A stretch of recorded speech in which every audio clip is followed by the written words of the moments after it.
It's not turning on, Steve. Yeah, it's okay. on. No, I pressed it twice. Okay. Are we back? We're back. So last time we talked about a variety of topics, mostly covering, I guess, the internal struggles. Struggles, conflict, sacrifice, kind of the broad spectrum of training. We kind of hit everything, I think. Yeah. We learned I think everybody learned a little bit about who you are. As well as a process. That was one of the big things I really wanted to do with my first YouTube channel, which is now literally just garbage. But I really wanted to document kind of the path someone has to take going from basically nobody to becoming semi-professional amateur, Muay Thai fighter. So that's what I wanted to do, and hopefully this is kind of the second episode to the first podcast we do. And today we're going to talk about tournaments and ring fights and kind of how they're different. So recently I participated in Capital City Championships in Edmonton, which is probably the biggest one all year round. It's kind of in the springtime, March 28th. Usually they should be in summer, in my opinion, the big tournaments, but this one happened in spring. And in that tournament, I actually placed first in Muay Thai in my division, the advanced division. And it's actually the first time I ever placed first, so it's kind of a shock to a lot of people when I tell them that. But to me, it's really not such a surprise. To me, I'm actually surprised that I actually placed first. So I guess we can kind of talk about that, because it's kind of the follow-up, I guess, to the first podcast. And we're now specifically talking about tournaments, gearing up for competition and things like this. So, everybody, you've said it before, people were surprised that you haven't won first before in a tournament. You're not surprised. I guess you were surprised that you won first. Yeah. Mainly because people have only seen you in ring fights. Right? For the most part. Yes. Tournaments are hit and miss. They can be small, they can be big, but ring fights are always big. You don't go to a ring fight and some people don't show up or don't hear about it. You're always going to hear about it. They're major title events with multiple, really seasoned fighters. So with tournaments, it's kind of more hit and miss. Some people can miss my fights, not see me fight. But ring fights, they always come out. And usually I do really well. I'm 2-1 right now. And I think the last fight was pretty close. So, I mean, what makes a ring fight and a tournament different? What are some of the, I guess, mechanics of them? Well, for a ring fight, it's more concrete, what you're getting into. It's a set kind of rules. At least kind of what your opponent is going to do. Mm-hmm. There's 3 rounds. You have to pace yourselves. There's less issues with control. You can kind of go more full out. Mm-hmm. You also know you're getting into a Muay Thai fight. With these tournaments, there's a lot of people who cross-train, so they'll throw these weird karate, taekwondo style kicks at you. Everyone's kind of got these goofy hybrid styles, but in the Muay Thai sanctioned fight, you can only do Muay Thai, so it's a little bit more structured that way. And in the tournaments, you don't know who your opponents are until you step into the ring, because it's a bracket system, right? You've never seen the guy, you've never heard the guy. It's just kind of a really chaotic fight is what tournaments really are. And you do multiple fights. And you do multiple fights depending on how well you do. Right? Whereas a ring fight, you have one opponent. You have one opponent, one fight. That's all you really need to be focused on. So with ring fights, you're a lot more... You have a more concrete game plan, and everything's structured to be really black and white.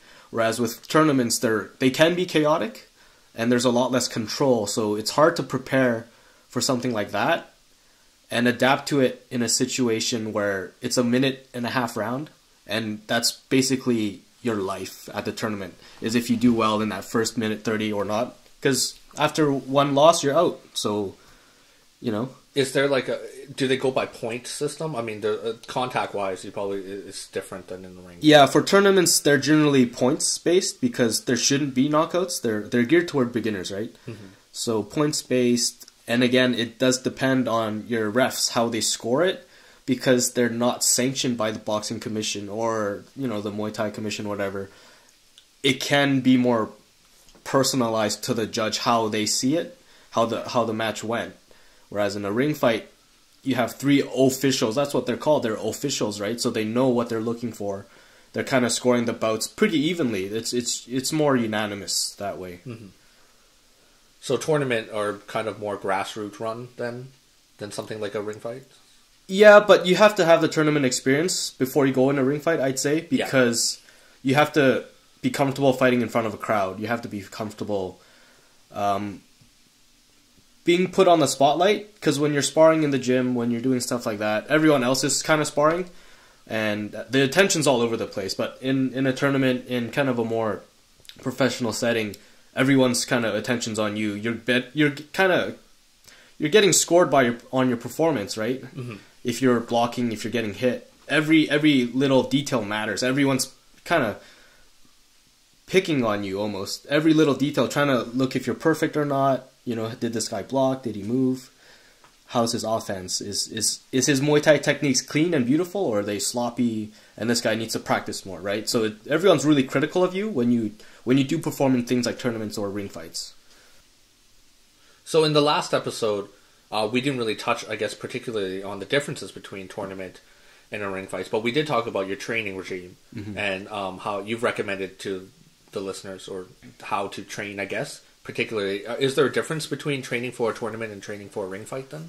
I would say so. For the tournaments, you're training high-intensity, fast-paced cardio and sort of just being super solid. You can't do anything fancy. You don't have the time. And you can't set up, right? Whereas in a fight, you have 3 rounds. You can get to know your opponent, feel out how they fight, and react accordingly.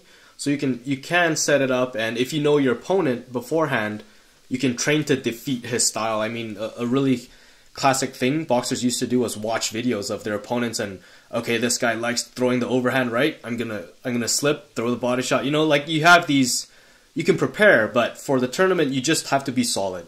You have to practice your basics and be really good at them and show the judges, the referees, kind of clean technique because they're really chaotic rounds. I mean, basically, if you think about it this way, you're taking the ring fight, the full 15 minutes, condensing it down to 1:30, and both of you really want to win. So it's super high-paced, and a lot of the times people will trade. So they'll just stay there and just...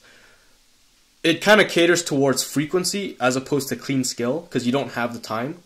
So what it comes down to is having really solid fundamentals and showing off your techniques that way. So in a ring fight, you talked before about adaptability and reading your opponents and kind of adapting your abilities to counter what they can do and defeat them in that sense.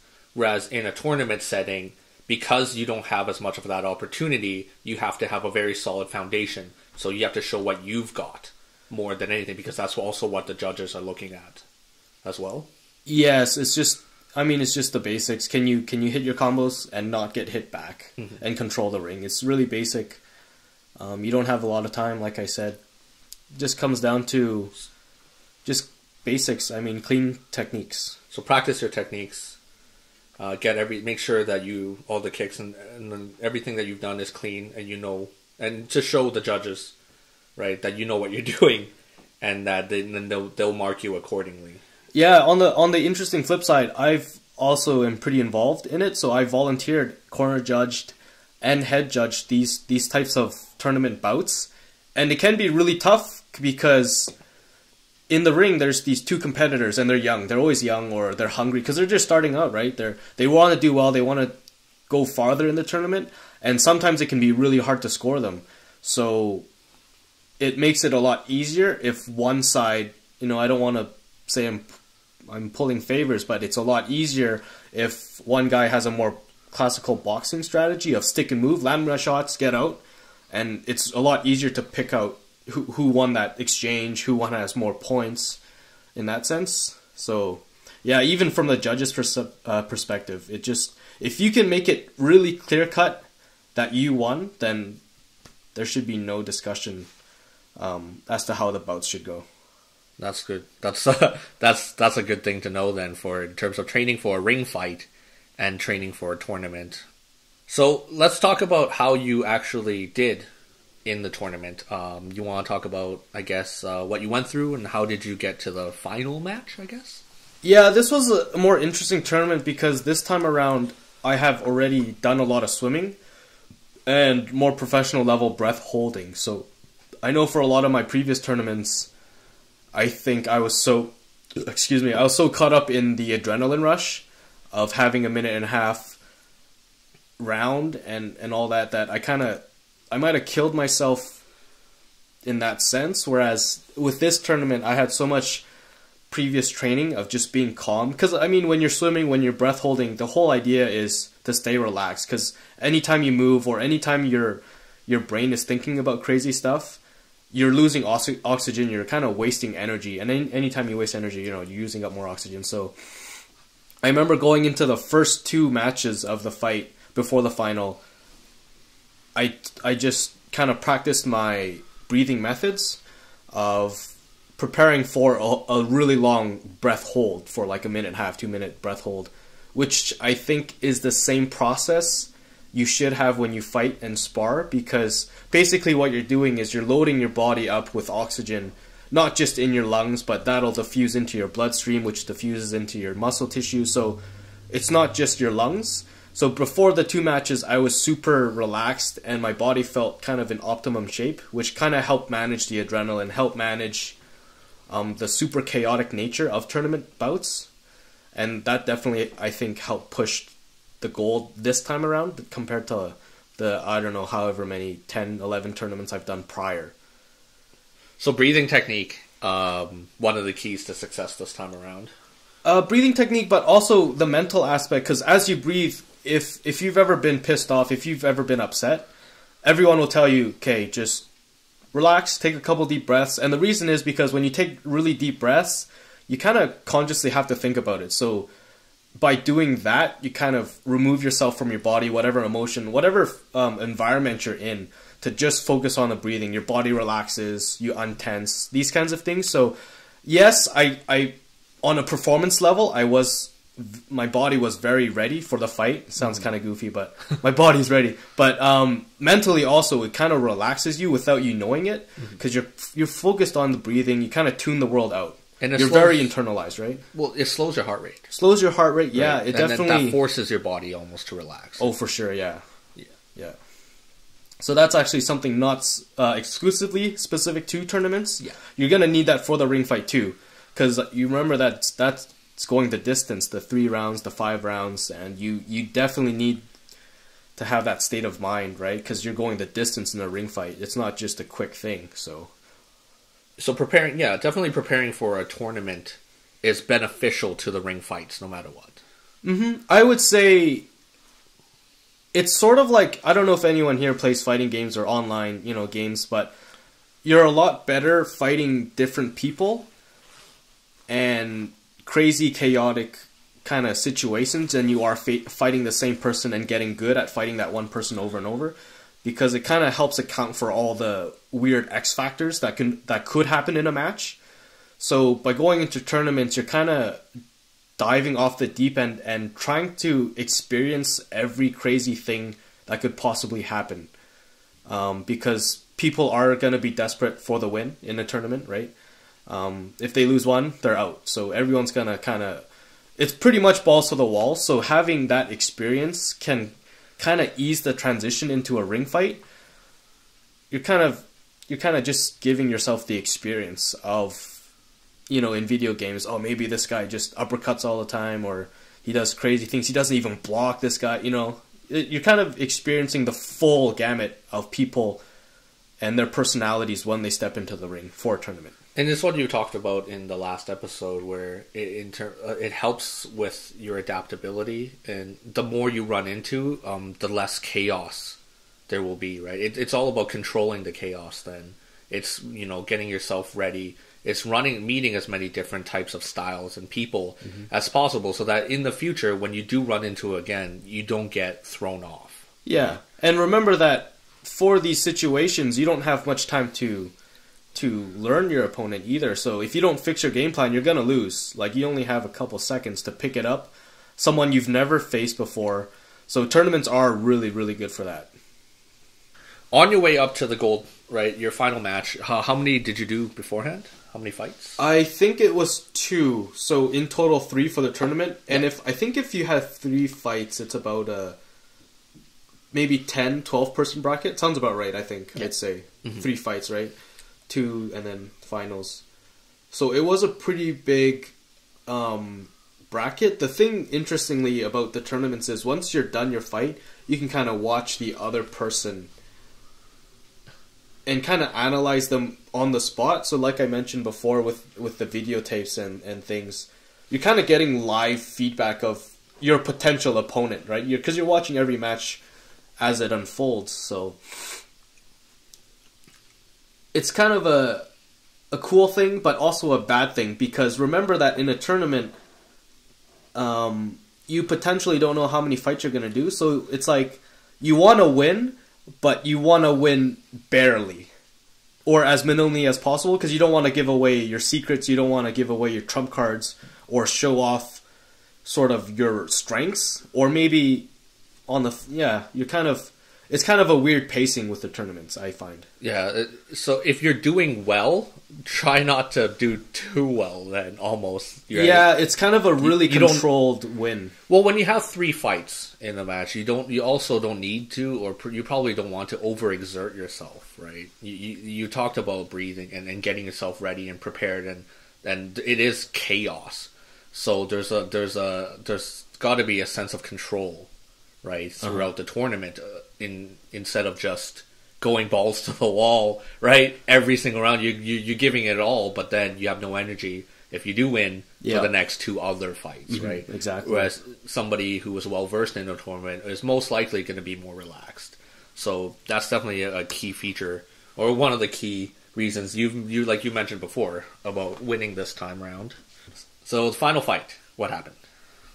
Final fight, I can't even remember. Like, that's how crazy it is. Like, you're just in and out is really the point of the tournament, because once your bracket is done, the next 12 fighters are on the, like, tournaments are huge. It's not, like I said, it's not just you and the next guy and everyone's watching you. There's other rings, there's other fights, and then there's other divisions. So I can't even remember my opponent, but I think the final fight, you get more time, obviously. It's 2 rounds. My final fight, from what I remember, I did really well in the first match, and then that kind of definitely helped carry the momentum through to the last, the second match.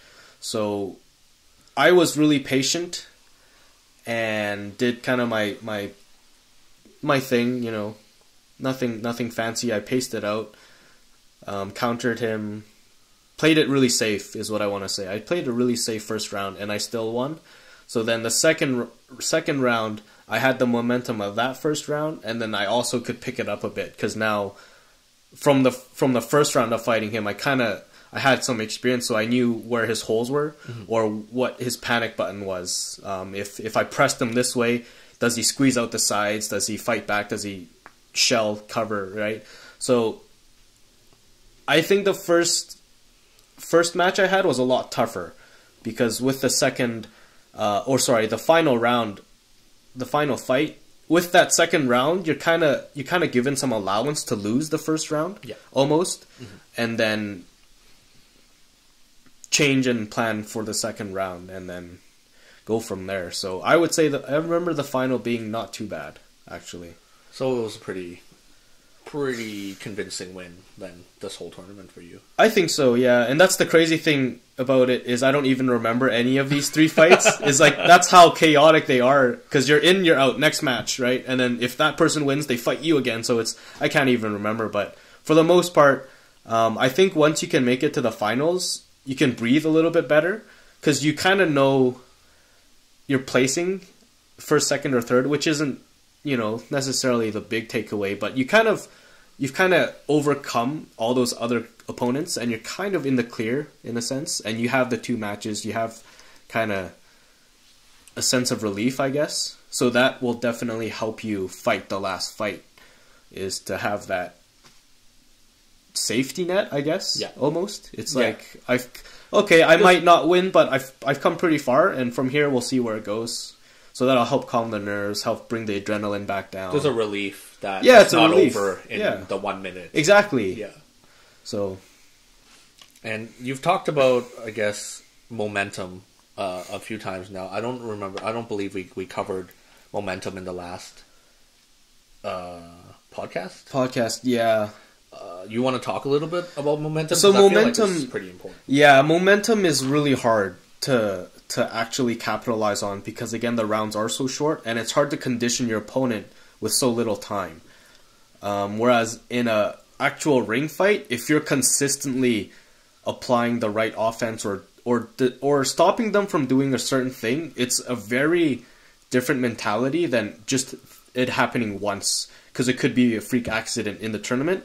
Whereas in a prolonged fight, like a ring fight, it's kind of obvious that this is a dominating performance of this technique or whatever. I'm kind of shutting you down. Whereas in a tournament, it doesn't really mean anything, especially because there's no knockout power. There's no consequence to, okay, I'm going to let you teep me or whatever, but I can kind of ignore it in that sense. Mm-hmm. So it's harder to keep momentum or condition your opponent because the rounds are short, because there's no knockout power. But you can still, again, going back to the basics, if you can outclass your opponent in the sense that you're landing clean shots, backing out, and making them miss all of their shots, you're still kind of getting in their head.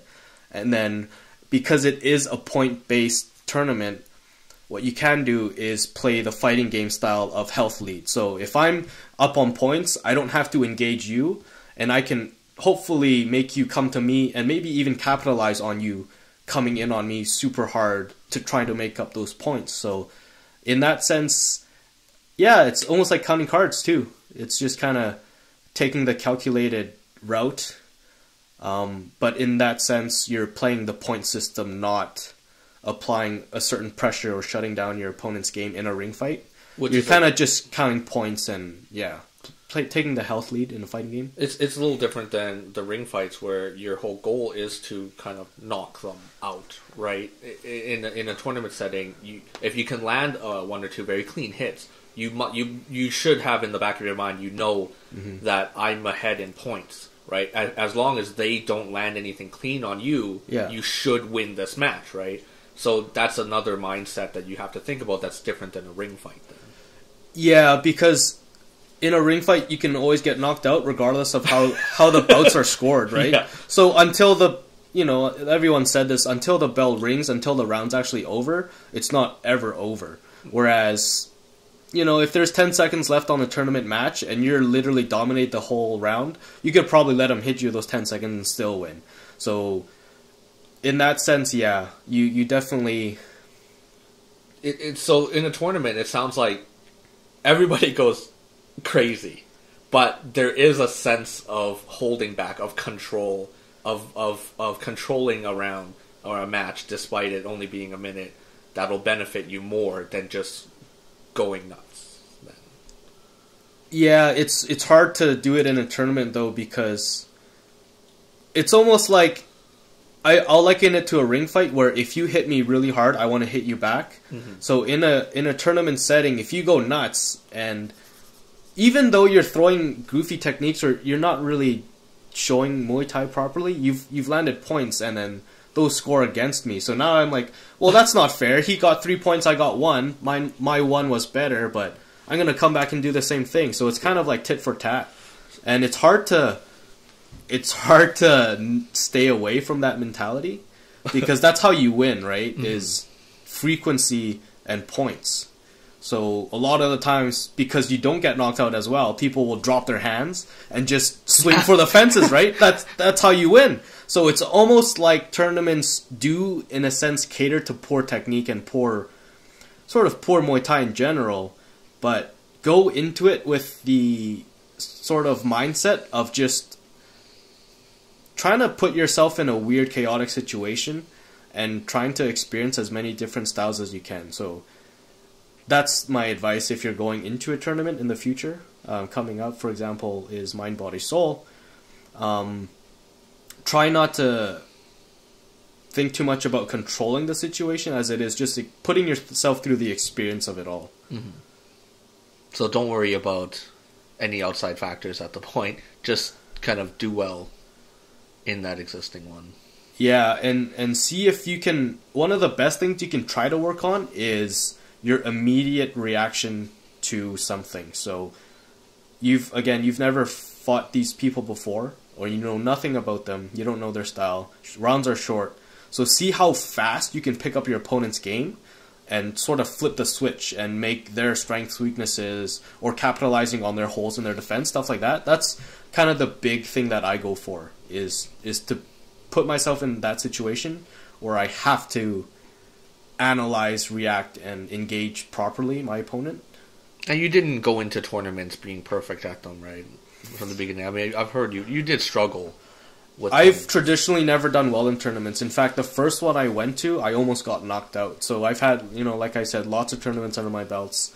A lot of amateur ring fights, and I've never come that close to being knocked out as the very first tournament. What happened was, my opponent has a karate taekwondo background. Literally the last 3 seconds of the round, he threw a spinning heel kick and almost knocked me out. I staggered and caught myself right before I fell, but if I didn't, I would have just flat out pancaked on the mats. So yeah, I mean, never really done well in tournaments. So that was kind of a nice, well-deserved prize this time around, was getting first. So triumph. So if people don't do well on your first time, don't fret. No, definitely not. Again, the tournaments do cater to chaos, so there's always take it in stride. Yeah. Mm-hmm. So I think we've talked a lot about, you've given me a pretty good understanding, I think, of the difference between tournament and ring fights, and a lot of good tips to the people about tournaments. Let's talk about Jiu-Jitsu. I don't think that this is not a channel for Jiu-Jitsu by any means. No. But you've talked about styles and learning, and you're an advocate of learning as much as possible. Yeah, definitely. If I had all the free time in the world, I'd probably study as many martial arts as I could. And it'll all benefit your Muay Thai. Yeah. In one way or another. Yeah. So you got bronze as well at Jiu-Jitsu. So I know nothing about this, but how did that go? Actually, Jiu-Jitsu, again, it was kind of a funny match. So what happened was, the first match I had against a guy, I was up a little bit. I was up by 2 points. And then I had him in my guard. So I can't really demonstrate this audioly, but if you know what I'm talking about, you know what I'm talking about. So he was in my guard, and I had one really deep cross choke in his lapel. So I went for the other one, and I just kind of squeezed. I tried to choke him out right away, because I felt like I had it. So I had one really deep grip inside his gi, and the second one was pretty loose, but I just went for it. So for 30-40 seconds, I was trying to choke this guy out, and he looked like he was gonna go. Like, his eyes were squinting. He was sweating, Well, he was sweating because we're rolling and doing work, but he was squinting and he's making a face, and it looked like he was about to tap. So I just kept squeezing, trying to choke him out, and he couldn't escape because he was, I had a really strong guard. And then eventually, what happened was he just went the full 30-40 without tapping. So by that point, my arms got really tired, and I couldn't keep my grip. Like, my fingers started to slowly open, and then and then and then he saw the light at the tunnel, like, oh, he's losing his grip. So he started fighting back harder, and then I lost it. And it's kind of the same situation. About maybe 20 seconds left into the match, he came back, got 2 more points and an advantage, and then won with the advantage, which, if you don't know, that's very little in Jiu-Jitsu. In Muay Thai, it's almost like losing by, I don't know if it's possible, but like half a point. Like, it's very little, the advantages. So I lost very barely. But I felt good because I almost had the choke, and then I learned from that experience that, you definitely should establish position and proper grips before you commit to a choke, because you're going to tire yourself out, and then you're going to look like an idiot. And that was your downfall. Yeah, but the cool thing was I came back, and for the beginners, and in Jiu-Jitsu I am a beginner, you get to send to the losers bracket, right? So in the losers bracket, I came back and kind of won it, so that was kind of cool.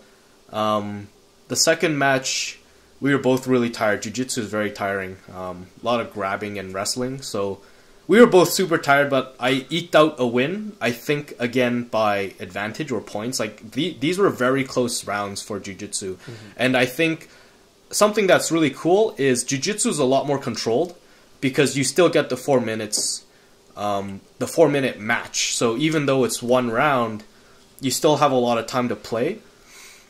So that's less chaotic, and I think jiu-jitsu traditionally in tournaments like that's still really good experience no matter what happens. Whereas Muay Thai can be kind of hit and miss. So yeah, jiu-jitsu I did third. I came back with the bronze, which was very cool. And for those out there who don't know what jiu-jitsu is, maybe a short explanation? Jiu-jitsu, so Brazilian jiu-jitsu is basically, it's kind of, the style we learn is part self-defense, part progressive, and essentially it's just gi wrestling. So if you don't know what a gi is, if you look at the old school karate uniforms, where they have the full sleeve shirt with the karate belt and the pants, that's kind of what we wear because they're really sturdy. When you pull on it and try to choke someone out, it doesn't rip, so they're really strong fabrics. And basically how it goes is the submissions or the chokes where people tap, that's kind of like the knockout, I suppose, of Muay Thai or boxing. And then you also can win by points, so it kind of depends how you want to do it. Generally speaking, in a tournament, you want to go for points first, and then if you're running out of time or if you're losing, now you have to commit to trying to choke your opponent out. Because generally when you go for choke submissions, it's harder. So try to earn your points slowly and then win by that advantage. And then like in Muay Thai, you can defend and not let them get anything back on you. So they allow for sort of the knockout in Jiu-Jitsu. But you don't ever want to go for the knockout first. You want to just go for points. And then if you need it, now you have to commit to the choke, the submission, what have you. Awesome. So anything you learned from Jiu-Jitsu that you would take into Muay Thai? Jiu-Jitsu just the matches. Yeah, Jiu-Jitsu definitely helps your clinch game. I mean, it's all wrestling, so clinch is basically wrestling. It's a little bit different because you're on your feet. But I think with Jiu-Jitsu, that's really all I see, cross-sectioning in the Venn diagram. I mean, I'm still pretty new to Jiu-Jitsu, but I can't really think of anything you can kind of take away and apply to just the clinch game. I mean, the whole game is really different, but that's about it. Okay, so do you plan on to continue pursuing Jiu-Jitsu? For sure. Jiu-Jitsu is really fun. I think a lot of people who grew up like me are used to WWE or in roughhousing, which is a funny word. Like roughhousing with their friends, just wrestling and tackling each other. Wrestling, yeah. So to me, this is kind of the more refined adult aspect of it, and I definitely love it. It's really different, and I think in general most guys will like to do this kind of thing. It's just wrestling and or girls playing around, yeah. So definitely will continue. I don't know where it's gonna go. Jiu-Jitsu is not my primary focus, but it's a nice thing to do on the side. Like I said, if I had the time to do everything, I probably would try to take just about every martial art if I could. So you have a background in Muay Thai, boxing, now Jiu-Jitsu. Is anything else we don't know? I do a little bit of this style from my aunt's husband. I don't know what that is, but in Mandarin, I call him Gudie, which it's like a designation of like second removed, whatever. And he taught me, I think it's called white crown red herring or something style. It's really traditional and old school. It's not taught in schools. It's passed down generation to generation. So he really wanted to push it on me as I was there on my vacation because no one can kind of carry the lineage. So it will kind of die with him. So I have dabbled in that, and there's really no place for that in Muay Thai because it's a more traditional martial art. It's a Chinese. It's Chinese background, yeah, definitely.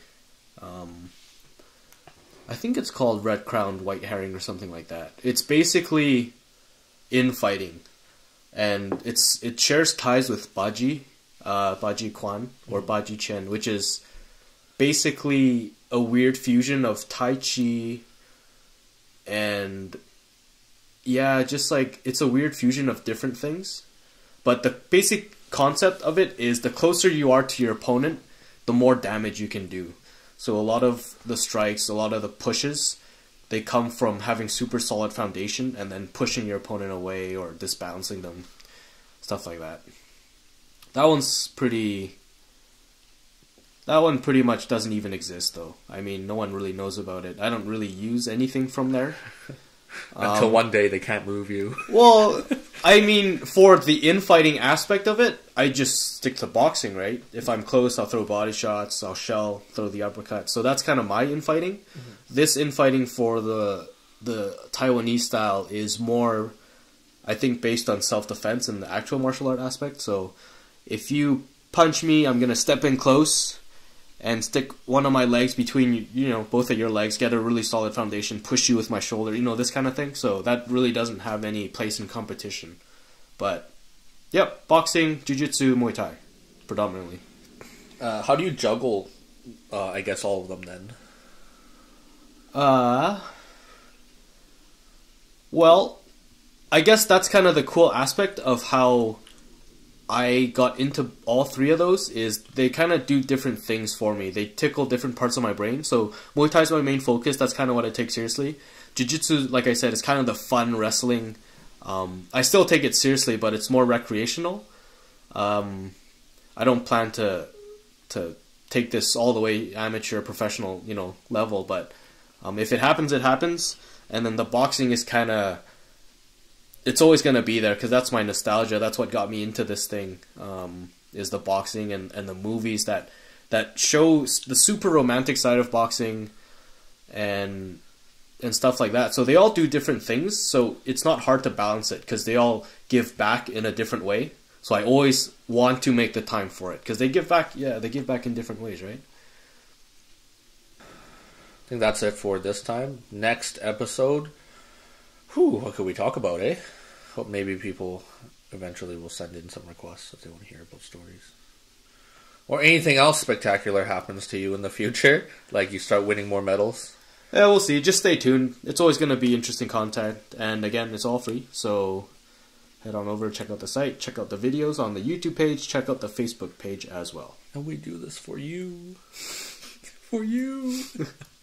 Next time I think I would prefer that we're going to try something different. Let's talk about the media portrayal or film of Muay Thai, of boxing, of athletics and contact sports and whatnot, and kind of these type of, I guess, competitive contact sports. Yeah, it should be really interesting. We're kind of going more in depth, I guess, with that episode. Yeah, we'll talk a little bit about that. A little different, kind of pick your... If people don't know about you, but you're a bit of a film buff. You do like movies. A little bit, yeah. Love movies. We are being Asian helps with the Asian movies. And then I think next episode we can do that one. And the violence one. I don't know if you violence. Yeah, I don't know if you want to record that tonight. But yeah, I don't know if you want to do that now. No, it doesn't have to be now. Cool, but already.